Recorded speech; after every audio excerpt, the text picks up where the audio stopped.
Bienvenue et bonjour à tous pour ce nouveau rendez-vous, un podcast gastronomique. Vous avez commandé le menu dégustation et je suis ravi de vivre ça avec vous, ce nouveau rendez-vous. J'ai des invités de marque aujourd'hui pour m'accompagner et je les laisse se présenter comme vous le souhaitez. Allez, bon alors moi c'est Chacha Clanco, chef du restaurant L'Orchidée à Alkirch. Donc ouvert depuis 7 ans, voilà, tout simplement. Alors moi c'est la maison Kieny, Mariella Kieny, donc à Rüdesheim. Voilà, on existe depuis 1850. Voilà. C'est pas mal. Lifting réussi. Je ferais pas mieux. Eric Westermann, le Burizel à Strasbourg. Et deuxième génération, on va dire ça comme ça, derrière les parents qui avaient repris en 1970. On est parti pour un beau menu, entrée, plat, dessert. Et je vous propose de commencer avec, en entrée, vos parcours, un peu comprendre ce qui vous a amené dans ce beau métier. On va parler gastronomie, on va parler restauration, on va parler cuisine. Et j'avais envie de vous poser un peu cette première question qui peut paraître bateau, mais qui me semble assez importante. C'est qu'est-ce qui vous a mené à ce métier ? Qu'est-ce qui vous a mené à faire ce que vous faites aujourd'hui ? Eric. Tombé dedans tout petit, j'en ai gardé le profil d'ailleurs. Et c'est vrai, les parents restaurateurs, tout passe et tout a toujours passé autour de la table, que ce soit les moments festifs, que ce soit les moments un peu plus tristes aussi, mais la table est omniprésente. Et dans la famille, ça a toujours été comme ça. Donc c'est vrai que habitant au-dessus du restaurant, j'en ai connu les avantages, mais aussi tous les inconvénients, parce que quand on est gamin comme ça, à subir les bruits des clients, la fumée des cigares à l'époque, moi je rêvais que d'une chose, c'était d'habiter dans un appart au centre-ville, loin de tout ça. Mais bon, voilà, ça m'a pas découragé. J'ai eu la chance d'avoir des parents qui m'ont jamais poussé à faire ce métier-là, voire même à m'en dissuader un petit peu. Donc quand t'as un gamin et qu'on te dit fais pas, t'as qu'une seule envie, c'est d'y aller, quoi. Et voilà, donc un parcours peut-être un peu atypique par rapport à beaucoup de notre profession, puisque j'ai fait un bac général et ensuite un BTS à Strasbourg. Je regrette toujours pas ce parcours parce que ça m'a aussi permis de vivre une adolescence qu'on vit pas forcément quand on est en apprentissage entre 15 et 18 ans. Et de pouvoir voir de très belles maisons, le Crillon à Paris, le Palais à Biarritz. Ensuite, j'ai bossé chez Jacques Torel, super expérience, Jacques Lameloise. Avant, j'étais passé aussi quelques semaines à l'auberge, avant même d'attaquer à l'époque, à l'école. Donc voilà pour le parcours. Et puis le Burizel, je suis revenu en 2001. Et j'ai bossé avec les parents pendant 6 ans. Et en 2007, j'ai pu leur racheter le fonds de commerce. Et là, 2007, 2024, 17 ans. Toujours là, 35 salariés et beaucoup de clients. Donc ça, c'est top. Trop bien. Que du bonheur. Presque que du bonheur. Ce serait mentir que de dire que tous les jours sont roses. C'est pas forcément le cas, mais une grande partie évidemment. Enfin, je sais pas comment c'est pour vous, mais c'est quand même un métier où on arrive à voir tous les jours autre chose. C'est génial. C'est ce qui est magnifique. Ouais, c'est top. Ouais, voilà. Toi, Mariella ? Alors moi, j'ai un parcours complètement atypique parce que j'étais pas du tout vouée à la restauration. Donc moi, j'étais en fac d'anglais et je cherchais un job d'étudiante. J'ai fini chez Kieny. Je suis restée chez Kieny. Je n'ai pas continué mes études et ça fait 35 ans que je suis dans la maison. C'est que du bonheur. J'habite dans la maison juste au-dessus et pour ma part, je le vis plutôt bien parce que voilà, avec le parcours un peu atypique et tout ce qui s'est passé après, c'était plutôt bien d'être dans la maison et d'être bien entourée. Et tu as tout de suite trouvé tes marques entre salle, cuisine ? Tu as tout de suite su contact client ou... Pas du tout, parce que j'étais quelqu'un plutôt de réservé, de timide, malgré que dans ma jeunesse, j'étais beaucoup dans l'animation. Mais être au contact de la clientèle, c'était pas trop mon truc. J'étais plutôt un peu réservée. Et donc, on m'a mis à l'office au départ pour faire tout ce qui est café. J'étais très bien jusqu'au jour où j'ai rencontré Jean-Marc, qui est devenu après mon mari. Et ils m'ont poussée en salle et tout doucement, j'ai appris à communiquer, à ne pas rougir quand le client me parle, à ne pas faire exploser les bouchons de champagne. Ça, c'était ma grande qualité, de faire exploser les bouchons dans la salle. Voilà. Sinon, que du bonheur. Donc moi c'est pareil, j'ai commencé à cuisiner très, très jeune, à l'âge de 6 ans, 7 ans, à la maison. Avec la maman, avec la grand-mère aussi, parce que j'étais pratiquement tous les week-ends chez les grands-parents, donc dans le Sungo. Donc je suis plus sungovien que thaïlandais. Hein. Ça fait 29 ans que je suis dans le Sungo. Et j'ai vécu que pendant 7 ans en Thaïlande. Donc j'ai quand même l'accent alsacien, je comprends, je parle aussi. Et donc oui, c'était les souvenirs de la grand-mère. Hein. On faisait du jardinage, et puis après on faisait à manger tout de suite après le samedi pour le dimanche midi, quoi. Et c'est jamais parti. Moi, j'ai fait un parcours général d'abord. Je suis arrivé dans la cuisine seulement à l'âge de 17 ans. J'ai fait un parcours général, donc j'étais en scientifique, ingénieur, je ne sais plus ce que c'était. Et j'ai tout arrêté d'un coup. J'ai tout arrêté, j'ai dit à mes parents, écoutez, pas possible, j'en ai marre, je veux plus faire ça, je veux plus être assis toute la journée et être en classe. Je m'ennuie et je veux faire de la cuisine. Alors là, c'était scandale. Hein. Première fois, ils m'ont dit non, tu continues, tu finis. J'ai dit non, c'est mon choix et c'est ce que je vais faire plus tard. Donc, bon, ok, d'accord. Là, j'ai commencé par un apprentissage. Après, j'ai fait quelques concours en étant en apprentissage. Et puis après, c'est parti, quoi. Ça fait maintenant 19 ans que je cuisine. Du coup, l'orchidée, tu l'as créée toi? L'orchidée a été créée par mon frère au départ, parce que j'étais chef en Suisse d'abord. J'avais un poste en Suisse. Exactement. Ça a été créé alors, au départ par mon frère et ma maman. Ils voulaient ouvrir un petit restaurant thaïlandais vraiment traditionnel. Hein. Et puis on s'est dit, bon, je viens vous aider juste pour 3-4 mois. Et puis après, voilà, pour l'organisation, pour mettre en place des recettes assez simples. Et puis, ça fait 7 ans que je suis coincé là-bas. Tu n'es jamais reparti? Je suis jamais reparti. Exactement. Donc voilà. Mais tu sais, là, dans ce que tu dis, il y a un truc qui me parle, c'est que souvent, tu te rends compte que quand quelqu'un choisit la voie de la cuisine ou les métiers de la salle, jeune, qu'il est bon à l'école, la famille, les profs, tout l'entourage fait « Attends, non, tu peux pas faire ça ». Et ça, c'est assez dingue. Hein. Souvent, tu vois des parcours comme ça, des gens qui savent ce qu'ils veulent faire depuis tout petit, et c'est l'entourage qui dit « Non, mais s'il te plaît, pas ça ». Alors que les métiers sont beaux, et c'est des métiers de passion et tout.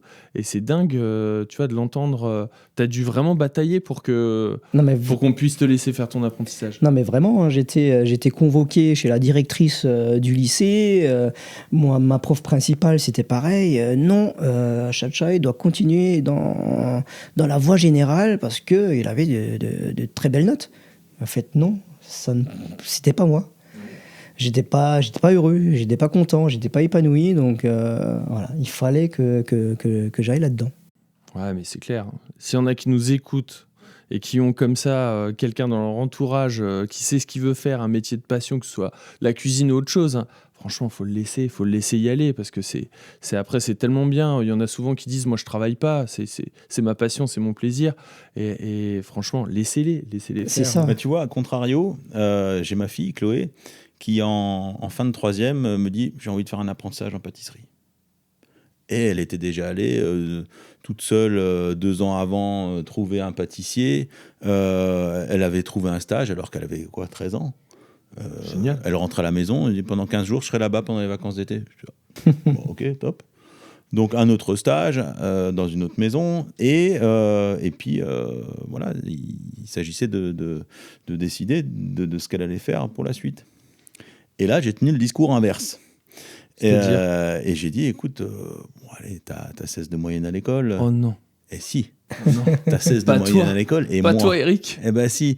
Et donc, je lui dis, t'as 16 de moyenne à l'école. La pâtisserie, tu peux toujours en faire, même avec un bac, sans aucun problème. Mais surtout, ça te donne la chance et le luxe de pouvoir choisir. Et de pouvoir choisir plus tard. Parce qu'à 15 ans, choisir de ce qu'on veut faire de sa vie professionnelle et de sa vie tout court, waouh, c'est chaud. Quand tu as le couteau sous la gorge et que tu es obligé de choisir, bah, so what?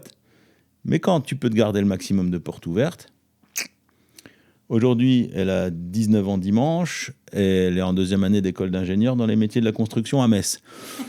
On utilise des truelles comme des spatules en pâtisserie. C'est le Et rapprochement. elle fait des gâteaux le week-end. Et c'est très bien comme ça. Non, c'est pas très bien comme ça. Peut-être que dans 2 ans, dans 5 ans ou dans 10 ans, elle partira vers la pâtisserie, vers l'ébénisterie, vers, je sais pas, la plomberie ou l'hôtellerie, je sais pas. Mais le luxe, c'est quand même de pouvoir se permettre de décider et de changer d'avis. Et c'est vrai que quand tu te gardes le maximum de portes ouvertes, finalement, c'est pas mal. Pour Tchatchaï, c'est génial. Et t'es persuadé de son choix, mais c'était déjà pas à 15 ans, c'était quand même à 17. Mais... Il n'y a pas eu la frustration alors chez ta fille? Elle n'a pas été frustrée? Ah non, et puis elle nous a fait un fraisier là, il y a 1 mois et demi qui était topissime. Donc elle l'a gardé. Ouais. Donc elle a toujours gardé sa mais passion. c'est comme beaucoup aussi. Aimer cuisiner pour soi, cuisiner pour sa famille, pour ses amis. Mettre le temps, l'énergie qu'il faut. Et voir aussi tout de suite le retour. Parce que c'est vrai que quand on est cuisinier, bien souvent on est caché en cuisine, on n'a pas le retour client. Donc le faire pour ses amis, sa famille, et en tirer un réel plaisir, c'est encore totalement autre chose que d'en faire son métier. Voilà. Toi, avec tes enfants, Mariella, t'es team je vous laisse faire ou team aller plus loin Mon fils aîné voulait rentrer dans la restauration. Ouais. Donc Mathieu, il était allé faire sa journée porte ouverte à Alexandre Dumas. Et en revenant, il m'a dit « Maman, je veux pas faire ça. » Et donc on lui a dit « Écoute, prends-toi un temps de réflexion. Nous, on t'oblige pas. Avec Jean-Marc, on lui a dit « Tu choisis vraiment le métier que tu as envie. Mais le métier que tu choisis, tu le fais à fond.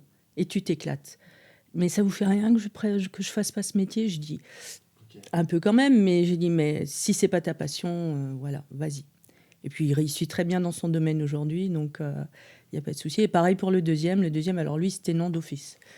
Alors, les deux adorent aller au restaurant, ils adorent manger, ils adorent faire la cuisine, mais rentrer dans le métier, c'était pas du tout leur...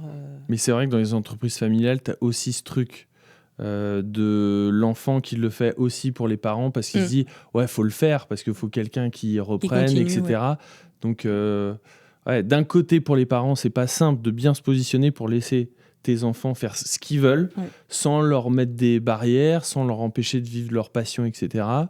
Mais il faut aussi pas leur mettre inconsciemment comme ça des petites choses en tête. Fais ce que tu veux, mais sois cuisinier, s'il te plaît.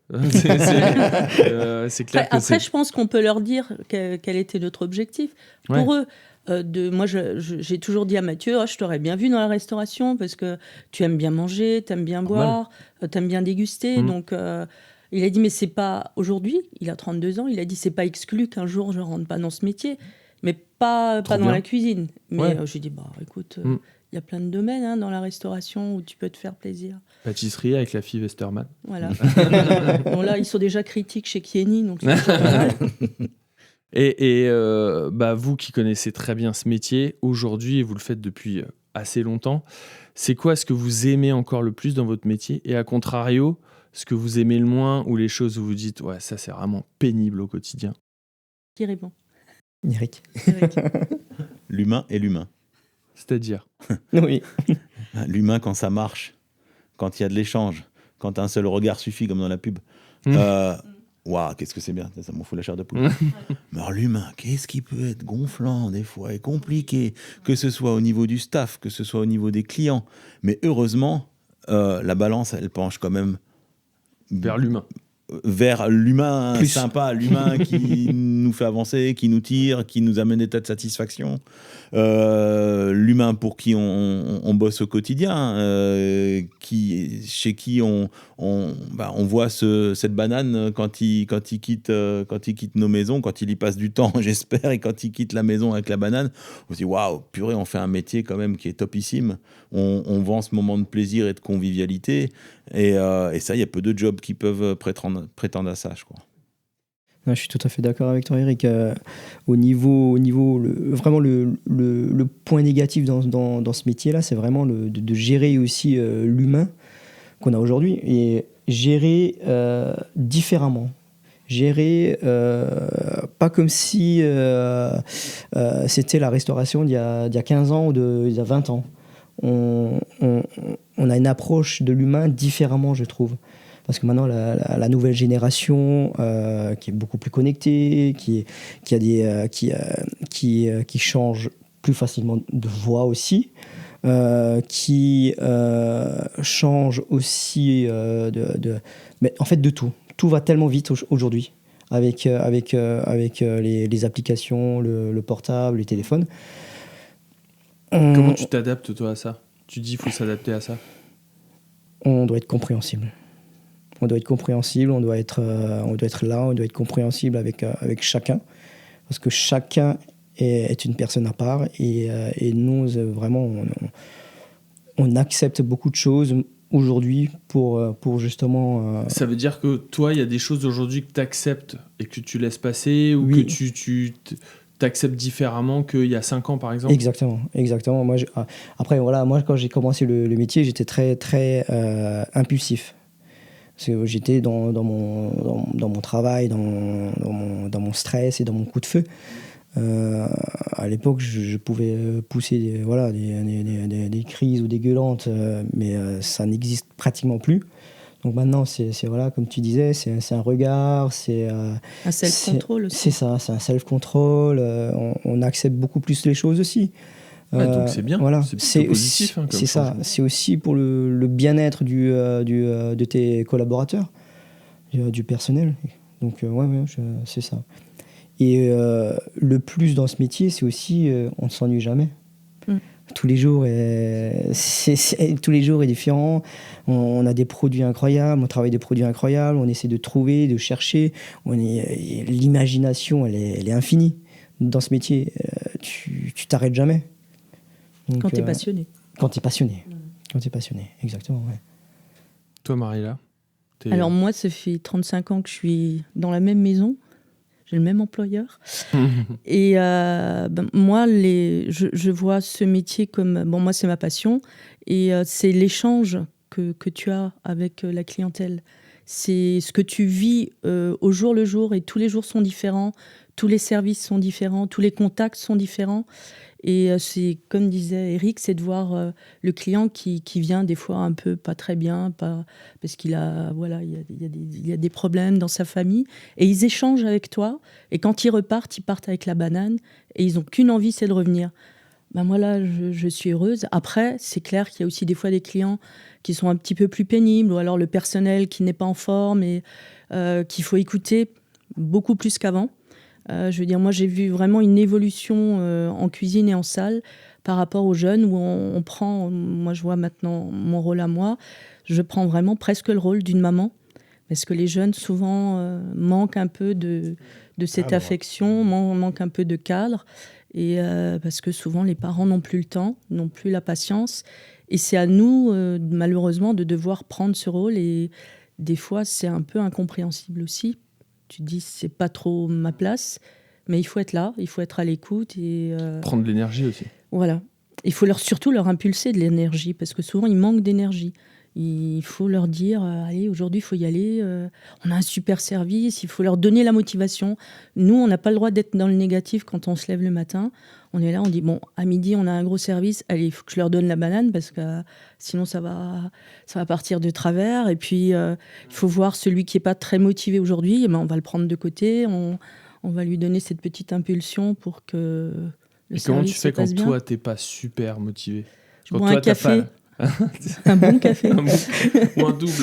Tu te dis que t'as pas le droit, c'est tout. Et que c'est comme ça et qu'on avance. De toute façon, c'est ce que je dis à mon équipe le matin quand on fait la mise en place, on met la musique. Des fois, c'est un peu animé.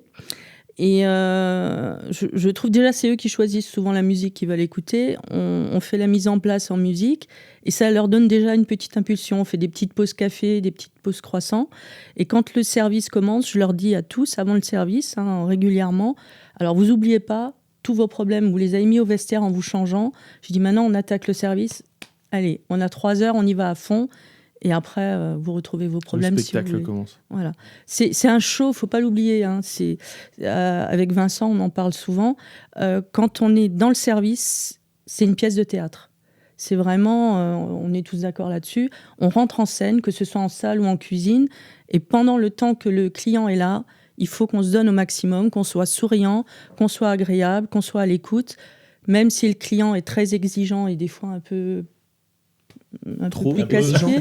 Voilà. Mais il ne faut pas lui montrer, il faut garder ça pour soi, repartir en cuisine, regarder que tout se passe bien avec le contact avec les cuisiniers. C'est pas toujours... voilà, il faut pas toujours tout leur dire de ce qui se passe en salle. Et en général, ça se passe bien. Quand le service est fini... On débrief. on prend ses baskets et on va sortir les chiens. Ouais, mais c'est drôle ce que tu dis, c'est avec le côté énergie. Je sais pas si vous le ressentez aussi ou si tu l'as. Tu as des fois des clients qui sont là pour passer un bon moment et toi, tu es à leur service. Mais quand ils ont eux aussi une bonne énergie, tu sais, indirectement, ils te donnent parce que de les voir contents, de les voir sympas, de les voir te dire ah, c'est génial, Ça chez dope, vous, j'adore. Tu Du donnes une coup, ça te impulsion. dope toi. Du coup, tu leur donnes encore plus à eux. Et du coup, eux te donnent encore plus. Et des fois, tu as une espèce de donnant hyper vertueux qui fait qu'à la fin, tu te dis j'ai travaillé, mais en fait, ouais, ça t'a donné quelque chose d'hyper positif. Et je suis pas sûr que tu te rends toujours compte en tant que client ou quand tu es là, comme des fois ton humeur, tes remarques, tes réflexions peuvent vraiment impacter sur un service, sur une équipe et tout. On dirait que c'est anodin. On dirait que si tu tires la tronche et que tu dis des choses pas très sympas, de toute façon, ça passe au-dessus. Non, ça impacte vachement. Et l'inverse, du coup, quand tu es hyper positif et hyper enjoué et que tu te permets juste de dire des petites phrases qui font plaisir, de dire voilà, c'était vraiment super, merci, et le service se passe super bien, ça te coûte rien et franchement, ça fait vraiment Mais plaisir. c'est l'effet de la chenille. Je veux dire, à chaque fois que tu as un maillon positif qui s'accroche, eh ben, ça fait que tout roule bien après. Ouais, tout à fait. Tu as Ouais, un ouais. roulement qui se met en Ouais. marche. Et si tout le monde rentre dans ce roulement, eh ben, tout fonctionne.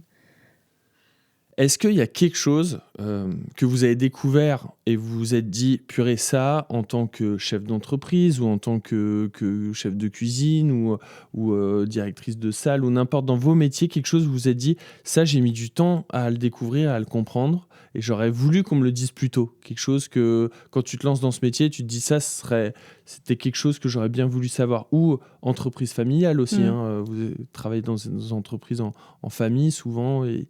Il y a quelque chose qui vous vient en tête ou qui vous... Le bureau. C'est-à-dire Tout ce qui est paperasse, administratif, je ne pensais pas que c'était aussi prenant. C'est limite étouffant. Ah ouais. Parce que ça peut te gâcher ta passion. Parce que quand tu te lèves le matin et que tu as toute la... Après, c'est un roulement à prendre, mais il suffit qu'un jour tu ne sois pas là. Ou... Ouais. Je veux dire, c'est vraiment très, très prenant. Ouais. Parce que bon... Et du coup, tu as trouvé des solutions pour t'entourer, déléguer une partie? Je partage, je délègue. Ouais, c'est ça. Ouais, voilà, pour que je veux ce dire, soit maintenant, on a mis... C'était pas mis en place à l'époque de mes beaux-parents, mais moi, j'ai vraiment voulu déléguer parce que, bon, voilà... Je pense que quand tu délègues, tu responsabilises aussi. Donc, le cuisinier s'occupe de tout ce qui est cuisine. Le sommelier maître d'hôtel s'occupe de tout ce qui est réservation et sommellerie. Et puis moi, je m'occupe de payer les factures. Voilà, je pense que c'est un peu tout le monde aujourd'hui qui gère comme ça. Je pense que quand tu arrives à leur donner des responsabilités, il y a un respect qui se fait. Il y a un respect et puis ils font un petit peu plus attention aux achats, ils font un petit peu plus attention aux dépenses et c'est pas plus mal. Bah c'est sûr que la paperasse, c'est hyper chronophage. C'est vrai qu'au Bureau-Ezel, moi, je suis entouré en termes de famille que de moi. Mais par contre, j'ai des super collaborateurs. Aussi bien en cuisine, Fabrice Touret, qui est arrivé en 2001 comme moi dans la maison. Il tient les marges en cuisine mieux que si c'était moi qui le faisais. Maxime Petit, le sommelier, pareil, ça ne fait que 3 ans qu'il est dans la maison. Mais alors, il s'est bien intégré. Hein. Et pareil, il y a une confiance. Quand on sait que la cave fait à peu près un tiers du chiffre d'affaires de la maison, faut pas se planter. Et là, pareil, hein, confiance, ce qui n'exclut pas le contrôle. Il y a un bon adage. Ça roule. Ouais, mais c'est bien top. s'entourer. C'est ça top. Ce que tu dis. Bien s'entourer et pareil, ça c'est hyper gratifiant. Quand tu as ces personnes de confiance avec lesquelles j'ai la chance de travailler, je pourrais en citer plein d'ailleurs. C'est là où ça roule, c'est là où c'est bien. Et chacun avec ses humeurs, chacun ses caractères. Tu essaies de prendre les plus, d'oublier un peu les moins de chacun. En fait, on devient une famille. Quand tu réfléchis, ça ouais. devient une famille parce que tu commences à connaître tout le monde, les hauts et les bas de chacun, les caractères de chacun. Donc, tu sais quand il faut doser aussi. Ouais. Voilà. Ouais, là, tu sais quand tu peux appuyer ou des jours où il vaut mieux que tu te taises. Tu vois le Mais regard, comme dans tu dis toute pas relation, aujourd'hui. qu'elle soit de travail, amicale ou amoureuse, c'est pareil. C'est clair. De mon côté, je pense pas avoir eu l'envie d'avoir une connaissance plus tôt de quelque chose. Je pense que la maturité et les erreurs des dernières années, ça nous fait évoluer. Donc je pense que c'est primordial. Ouais, c'est le chemin. C'est le cheminement qui est important. C'est le cheminement qui est important, je pense. Tout à fait raison. Ouais. Parce que si on sait déjà tout au départ à 20 ans, déjà de 1, c'est pas possible. Donc je pense qu'il y a un cheminement à faire et c'est grâce à ça qu'on devient une meilleure personne. Il faut la maturité personnelle et je pense aussi la maturité professionnelle par rapport à l'approche des produits, par rapport à l'approche d'un tas de choses, de l'humain, etc. aussi. Donc pour moi, je pense que c'est un acheminement. Il n'y a pas besoin de connaître. Les amis, on vient de finir l'entrée. Est-ce que ça vous a plu ? Est-ce qu'on passe au plat de résistance ? C'était un peu léger. Bah, ça tombe bien. Ça tombe bien. Tu nous parles d'entrée, tu nous sers rien à manger. Ah mince, vous l'aviez pris comme ça. On y pensera pour le prochain podcast.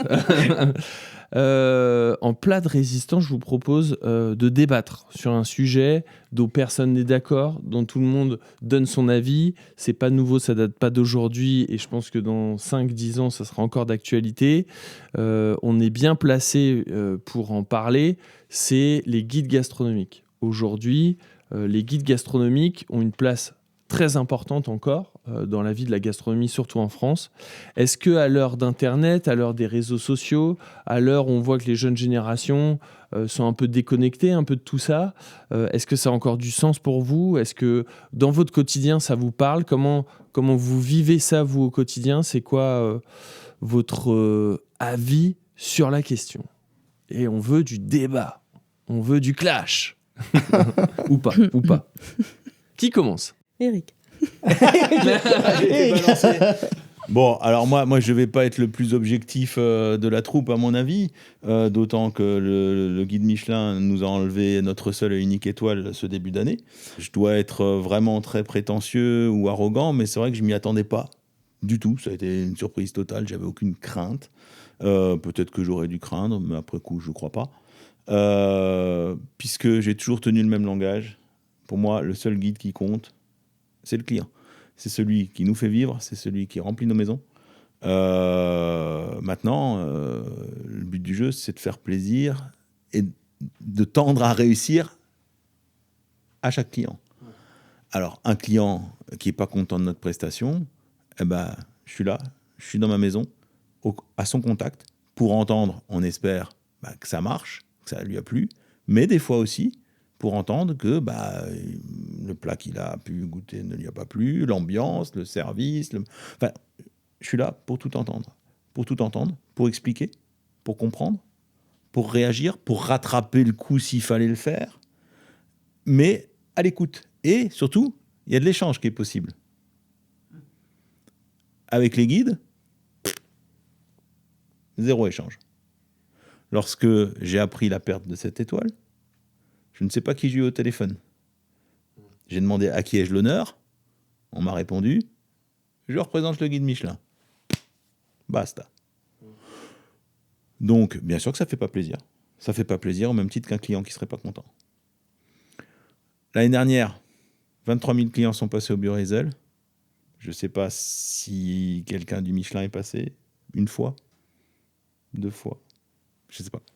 Donc voilà, oui, ça ne fait pas plaisir. D'un autre côté, la prépondérance des guides et l'importance des guides, il y a de ça 20 ans et avant, était pour moi indéniable. Parce que c'était le seul moyen de s'informer sur où est-ce que je pourrais aller casser la croûte de manière sympathique. Dormir, machin. Depuis, je vous l'apprends pas, ça a un peu évolué. Hein. Internet nous permet aujourd'hui... j'ai une question, allez, je prends mon bidule et j'y vais. Donc, l'importance des guides là-dedans, je suis assez dubitatif aujourd'hui. Mais encore une fois, on va me dire qu'un animal blessé peut tenir des propos. Non, mais il y a des choses à entendre et c'est sûr. Et surtout, ce dont j'ai toujours été convaincu, c'est que le meilleur vecteur de communication a toujours été et reste le bouche à oreille. Le bouche à oreille. Au Burizel, on a une clientèle locale à au moins 80%. Et ces clients, je peux vous dire qu'ils nous le rendent, mais tous les jours. Quand il y a des périodes de crise économique, comme on a pu en traverser dans les dernières années, la crise du Covid avec les drives et les machins, et le fait, à la reprise, de ne pas avoir de clients américains, asiatiques ou autres, nos clients, ils étaient là et ils nous ont rempli nos maisons. Donc, qu'est-ce qu'il faut de plus, quoi ? Pour moi, tu l'as dit tout à l'heure, c'est un peu une famille. On est en charge de famille. Il y a 35 salariés qui vivent grâce au fait que les clients nous font confiance et font tourner nos maisons. Le reste, c'est la littérature. Alors, pour moi, le meilleur guide pour moi, c'est le client. Moi, j'ai la même réflexion qu'Eric. Pour moi, le bouche à oreille, et mon beau-père me le disait déjà, et l'arrière-grand-père le disait aussi, c'est les clients qui habitent dans le coin que tu arrives à faire revenir, c'est la meilleure clientèle. Pour moi, c'est eux les guides qui vont vraiment te dire très sincèrement ce qui leur a plu et ce qui leur a pas plu. Et après, tout ce qui est guide, que ce soit Goemio, Michelin, Pudlowski ou autre, je pense qu'il manque un peu, c'est l'échange, de savoir, de comprendre. Vous avez mangé chez nous, c'était bien. Oui, pourquoi c'était pas bien ? Qu'est-ce qui vous a pas plu ? S'ils n'ont pas envie de nous le dire directement, peut-être nous l'envoyer par écrit pour que nous, on puisse se corriger. Je veux dire, quand tu vas à l'école, que tu fais une dictée, on te la corrige. La fois d'après, tu sais l'écrire correctement. Si on ne te corrige pas, un client qui n'était pas content, on en a tous eu, qui t'écrit, qui te prévient ou qui te téléphone, tu as un échange avec lui, tu peux dire, écoutez, voilà, je suis désolé, on se rattrapera la prochaine fois, on a bien compris que le canard était trop cuit ou que le service était mal fait, on va pouvoir corriger. Si on n'a pas la solution, si on n'a pas la question qu'on se pose de se corriger, comment veux-tu savoir qu'on a fait une erreur ? Je veux dire, il faudrait que de ce côté-là, les guides changent aussi pour que nous, on puisse évoluer et pas nous sanctionner brutalement sans savoir. Moi, c'était différent parce que j'ai eu une valse de chef, donc c'était vraiment une cuisine pas du tout contrôlable, hein, donc c'était encore autre chose, mais on l'a pris quand même comme un échec. On l'a quand même pris dans la figure et je me dis, purée, ça fait quand même 35 ans qu'on se bat dans la maison. Je pensais pas qu'un jour ça m'arriverait, mais voilà. Je veux dire, après, ce qu'il faut, c'est continuer à motiver son équipe et là, qu'on baisse pas les bras. On est là d'abord pour travailler, pour se faire plaisir et pour faire plaisir aux clients. Et pour rebondir sur ce que tu disais là, une petite anecdote. Je faisais du vélo avec Lucien, avec mon fils, c'était au mois de mars. Et puis, je vois mon téléphone, pétard, qu'est-ce qui se passe encore dans les DN ? Un dessin qui sort, me figurant dans la verrière, machin truc. Et je montre à Lucien, on était dans la montée du col de la Brighton Bar, là, pour monter au Kreuzweg. Je lui montre le truc, il me dit « Ah, c'est sympa ça !» Je dis « Ouais, c'est sympa, mais bon, j'ai droit à ça parce que je me suis pris une tôle. » Il me dit « Moi, tu sais, quand je me prends une tôle au collège, on me rend ma copie et on m'explique mes erreurs. Et ça, tu n'y as pas eu droit. » Et là... Exactement la même remarque. Et voilà. Ouais. Qu'est-ce qu'on dit faut des avis tranchés. Hein. Non, mais écoute, moi, je vais être un peu égoïste. Je ne cuisine pas pour les guides. Je suis d'accord avec vous. On cuisine pour les clients en premier. Non, en premier, je cuisine pour moi. Je cuisine pour moi parce que ça me fait plaisir. Si ça me fait plaisir, ça va se transmettre au client, forcément. Donc, d'abord moi et après le client. Mais vraiment, hein, c'est pas pour être égoïste.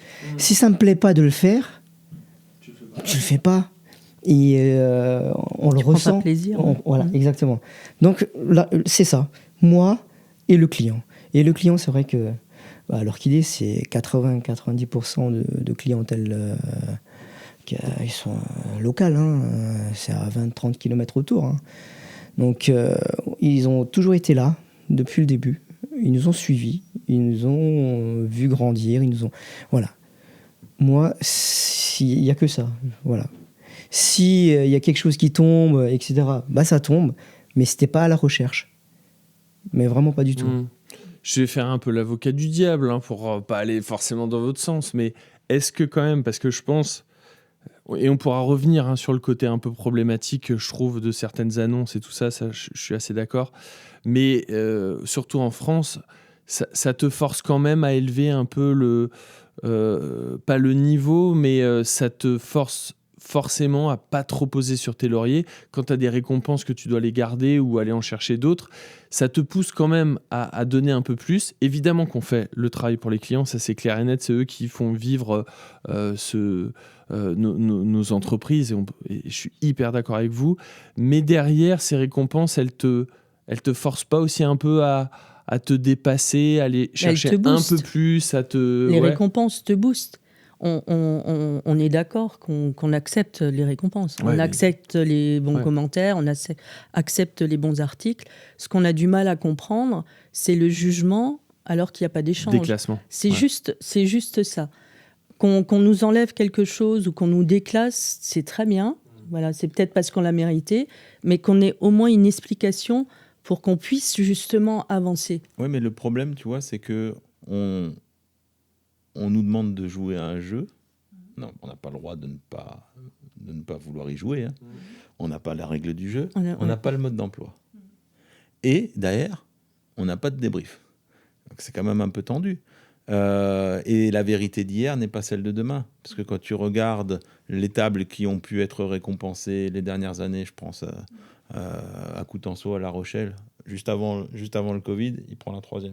Après le Covid, il perd la 3e. Entre-temps, je ne vous fais pas de dessin sur ce qu'on a traversé, quoi. Qu'est-ce qui explique, qu'est-ce qui justifie que ce qui était bien juste avant le Covid ne le soit plus juste après le Covid? On va pas parler de Marc Vera parce que lui c'était une année blanche, une année noire. Et je pense qu'il faut même pas. Enfin, moi, c'est même pas le problème. Je pense que tous les guides Michelin ou les autres, ils peuvent noter comme ils veulent et à la façon dont ils veulent. Mais c'est vrai que aujourd'hui, je pense qu'aucun guide prend la mesure de l'impact que ça. On parlait avant des clients, de comme ça fait plaisir d'avoir des bons retours, comme ça fait très mal d'en avoir des mauvais. Un mauvais TripAdvisor, même si tu le connais pas, te fait très mal. Et un déclassement aujourd'hui des guides, je pense qu'ils doivent vraiment réhumaniser leur processus, parce que ce que tu décris là, le coup de fil que tu as eu anonyme, c'est pas possible. Tu te dis, c'est une intelligence artificielle qui a pensé ce truc-là. Tu vois, c'est complètement déshumanisé, et j'espère que dans les années à venir, tu vois, on en parlait un petit peu avant, moi j'aimerais bien qu'il y ait une vraie cellule d'accompagnement, tu vois, dans ces guides-là, pour te dire, voilà, maintenant on va vous prendre en main pour les 6 premiers mois, parce que c'est très dur à vivre personnellement, franchement, personnellement très dur. Tu as les problèmes qu'on a évoqués et tout, mais pour les équipes, toi, tu dois te remobiliser toi-même, remobiliser ton équipe, remobiliser tes clients qui vont t'en parler tous les jours, et faire un travail sur toi-même pour te dire, ok, je vais devoir aussi un peu intégrer ça, et on dirait que ça, c'est pas intégré, tu vois, quand cette décision-là, elle tombe, il faudrait qu'elle soit intégrée, il faudrait qu'il y ait un accompagnement beaucoup plus poussé qui soit fait, et surtout, prendre en compte que c'est pas un événement, tu vois, parce qu'on dirait même que des fois sur certains chefs un peu stars, le fait qu'ils vont perdre une distinction peut devenir presque un événement, tu vois, il y a des communiqués de presse, tout ça. Ça aussi, tu vois, je pense qu'il faut faire très attention à ça. Il faut que la décision lui en revienne, tu vois. Eric, ça aurait dû être à lui vraiment de décider, est-ce qu'il veut en parler ou pas? Est-ce qu'il veut faire un communiqué? Si oui, avec quel mot? T'as même pas vraiment eu le temps, hein, parce qu'on t'a prévenu, je crois que c'était quasiment déjà dans les journaux, tu vois. Comme d'hab, j'étais sur mon vélo, le week-end et j'ai reçu ce coup de fil au-dessus de Westhofen dans les vignes, un radar. J'attaquais un radar à 18%. Que je monte sur le vélo d'habitude. On a tous les détails. Et au pied de ce radar, j'ai ce coup de fil. D'abord, un numéro masqué, je réponds pas. Renuméro masqué, je me dis, il se passe un truc bizarre. Et je prends cette info-là, qui a duré 40 secondes. Hein. Je suis monté à pied. C'est trop dur. Je me suis dit, attention, tu vas te casser ma pipe. Mais je rebondis sur ce que tu disais par rapport à mobiliser les équipes. Ouais. Eh ben, écoute, moi, j'ai la chance d'être superbement bien entouré.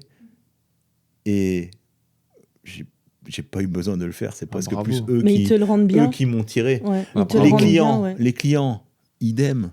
Purée, ils ont été là, ils ont été présents et d'une gentillesse et d'une bienveillance et d'une présence.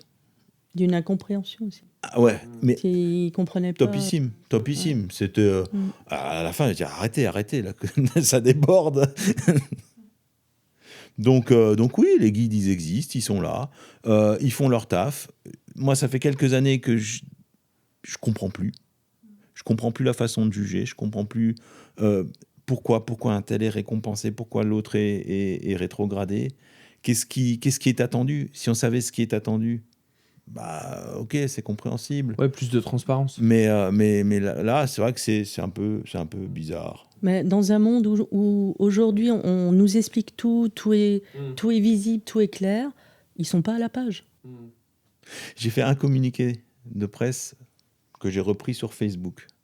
Je suis nul en Facebook. Hein. J'ai quelqu'un qui s'en occupe pour moi, je l'avoue. Faut pas l'écouter. 430 000 vues. Ah, j'ai vu ça. J'ai vu, c'était incroyable. 430 000 vues sur un post. Des milliards de commentaires.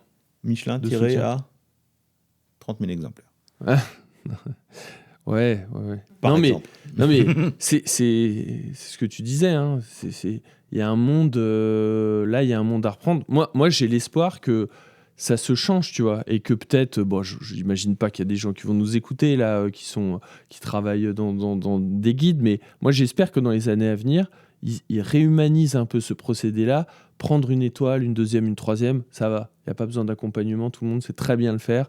On vit très bien avec. Mais des déclassements, des distinctions qui partent, je pense qu'il faut vraiment faire attention à l'impact que ça a, surtout aujourd'hui, où quand même tout s'est tendu. C'est un métier prenant.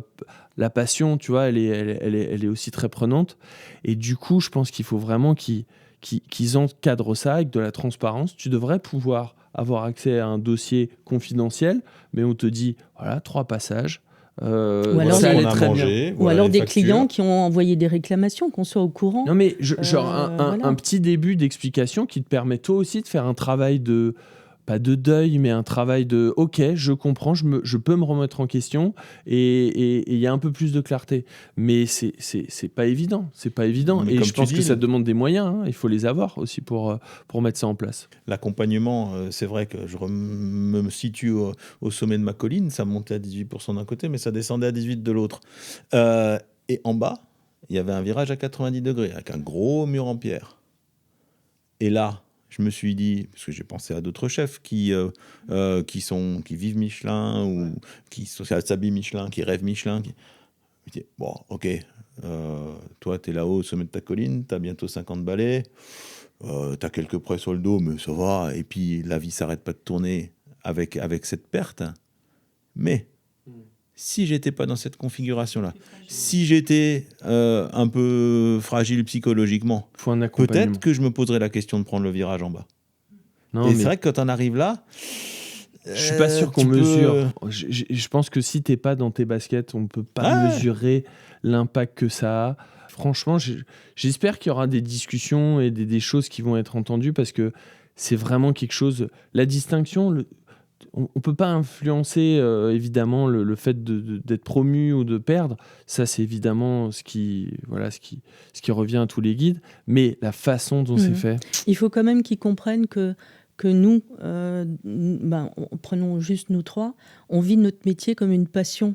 Donc quand tu es dans ta passion et que tu te prends un coup aussi violent, tu es impacté vraiment.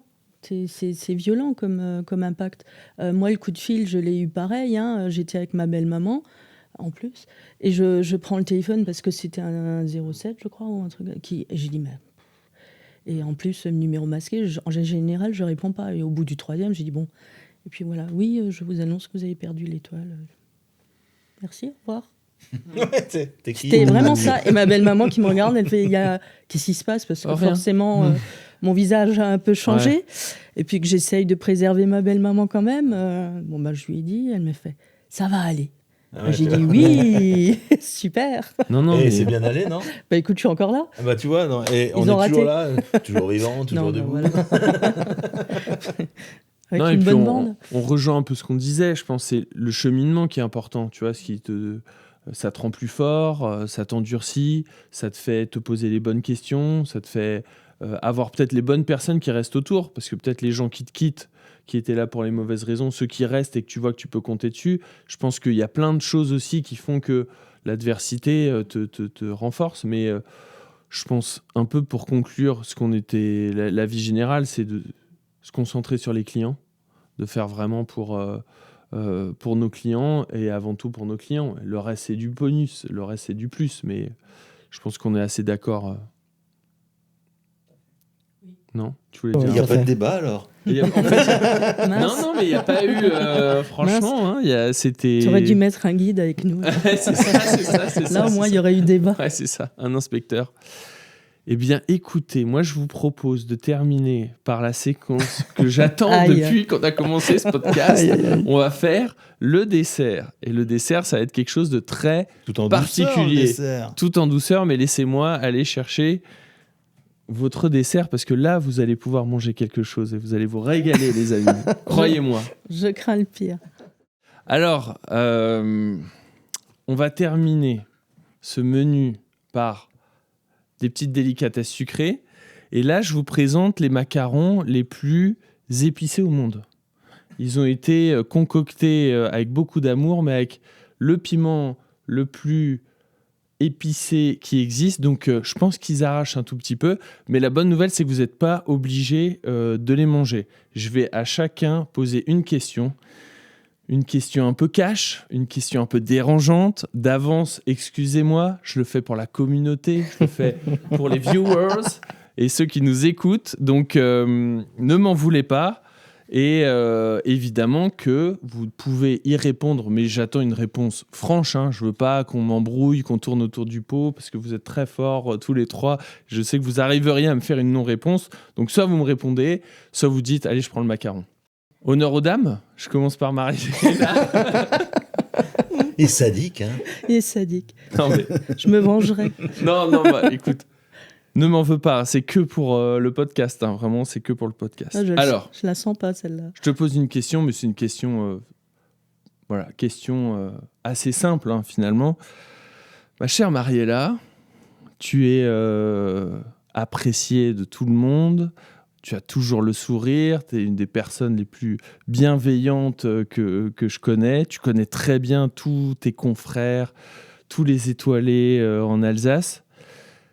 Mais si je te demande aujourd'hui à qui tu enlèverais une étoile en Alsace, tu es obligé de retirer une étoile à l'un des étoilés en Alsace, qui est-ce que tu choisis ? Mais quelle saleté.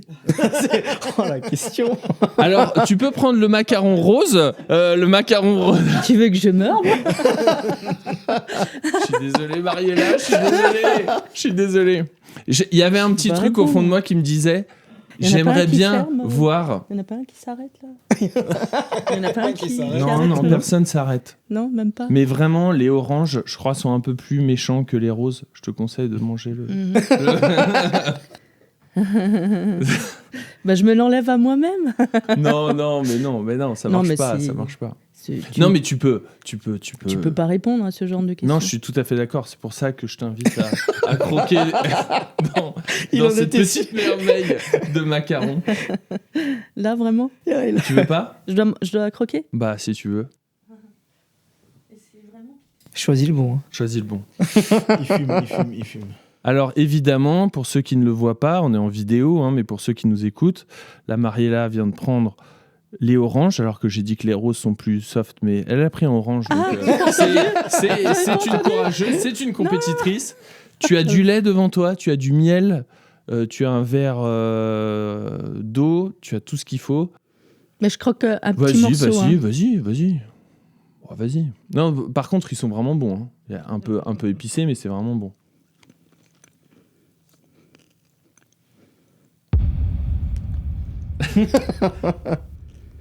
Ça va ? Non, Hein ça va. Ça va ? Ça va ? Ah, ça vient après. Vraiment ? Ça vient après. J'ai l'impression que ça vient après. Hein. Ouais. Ouais. Tu te sens un peu ou ça ? Ouais. Non, ça pique un peu. Serre-toi. Et du coup, c'est Ça quel pique un goût, le macaron, là? Non, c'est en vrai. C'est vraiment. Ah, il est vraiment sadique jusqu'au bout alors. Ah, moi j'avais imaginé que notre président. Non, mais moi était- je pensais qu'elle répondrait vraiment à cette question. Non, je ne peux Rigole pas. pas trop, Tchatchaï. Rigole pas trop. Je ne suis pas un inspecteur du guide Michelin, je ne me permettrai pas. Mais ça va, mais hein, c'est. elle est dure cette question, je sais, et vraiment, je voulais voir si ces macarons ça marchait ou pas, donc vraiment désolé. Non, mais je vais quand même dire à mon chef Naïn que je mange épicé. Ah ouais. J'ai vu que t'as pas terminé par contre le macaron. Mais Non, mais je suis au régime. c'est bon. Ok. Eh bah bravo, tu as passé avec brio cette petite épreuve du macaron. Qui est le suivant ? Qui veut y aller ? Comme tu veux. Tchatchaï. Allez, Alors, pose-moi ta petite question. tu veux tout de suite prendre le macaron Tu veux que je- Voilà. Et sadique, hein. Alors, mon cher Tchatchaï, on a vu dans ton parcours cuisinier à succès, chef qui cartonne, un restaurant, un deuxième restaurant qui a ouvert, des événements un peu partout. Du coup, je sais qu'en France, on n'aime pas trop parler de ces choses-là, mais combien est-ce que tu gagnes par mois ?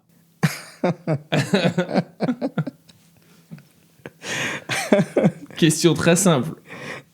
Question C'est franche pas et trop directe. épicé. Hein, tu Alors peux y aller. attention. Je fais un petit disclaimer. Je sais, et c'est vrai que en France, C'est tabou, c'est des ouais. beaux métiers. Je pense qu'on peut tous très bien gagner notre vie, mais il y a un petit tabou sur ces questions-là. C'est pour ça que je t'avoue que le macaron le plus épicé du monde, j'avais lu en plus pas mal de trucs et je sais que toi t'aimes bien manger épicé, donc j'aurais bien voulu voir cette confrontation. Donc malheureusement, tu t'es pris cette question-là et je comprendrais tout à fait que tu préfères prendre un macaron parce que voilà, on n'aime pas parler de ces choses-là. Et moi le premier. Pas grand-chose, en tout cas. Mais écoute, je vais prendre le macaron. Voilà. Bon, moi, j'adore Allez. l'épicé, hein. Allez, vas-y d'un coup alors. Tu prends tout d'un coup. Ok. Et ça vient après. En même temps que ça vienne. Tu Ça va. vas en prendre un deuxième, tu vas voir. Ouais, ça va. Ça va ? Ouais, écoute, ça va. Ouais. Ouais. C'est normal qu'il change de couleur. Ouais. Non, écoute, ça va. Oh, ouais. Non, Fort, parfait. fort. Bon, Nickel. bah, Eric. Bon, Eric, Tu vas ramener 4, ça veut dire qu'il y en a aussi un pour toi. si vous avez une question, franchement, je suis preneur. Mais je vais terminer par toi.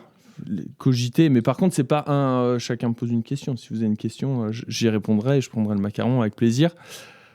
Eric, tu as repris l'entreprise familiale, Buraisel, entreprise magnifique, mais entreprise aussi, on sait ce que c'est, lourde à porter, qui pèse Tu lourd.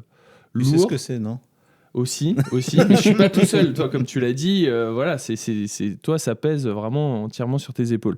Est-ce que tu as déjà pensé à un moment tout plaquer, tout vendre ou partir et faire complètement autre chose ou remonter quelque chose ailleurs? Oui. Ah ouais, y a pas Voilà.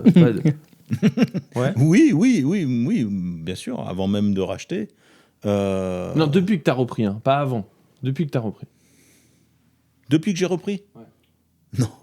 Non, parce que c'est vraiment une maison magnifique, que un emplacement comme ça, à Strasbourg, il n'y en a pas deux, que j'ai la chance d'être entouré d'une équipe fabuleuse et de clients qui nous suivent depuis toutes ces années. Donc, non. Je peux goûter le macaron? Vas-y, prends-le. Vas-y. Vas-y, prends-le. Allez, je fais le rose. Vas-y. Quand même. Je vais pas me... C'est toi qui l'as fait? Ouais. avec amour. Ah, Ça se sent. ah ça se sent. Mm. Ok. J'en mettrai plus pour les prochains invités. Vous avez Ouais, de la chance parce que La semaine que- prochaine, t'en mets plus. parce que franchement, Il y a je Laurent veux qu'on devienne rouge. Ça va? Ça va? Non, tu sens rien? Si. Mais je pense que pour des C'est cuisiniers, tu peux y aller. Je peux y aller plus. Ouais. Ouais, tu peux y aller. Ouais, ça marche. Vous êtes sympa. Vous Ouais. êtes sympa. Mais, Bah nous, c'est bon, Bah on est oui. passé. je vais goûter le dernier. Je vous fais ce plaisir. Mais moi, je supporte pas l'épicé. Ah.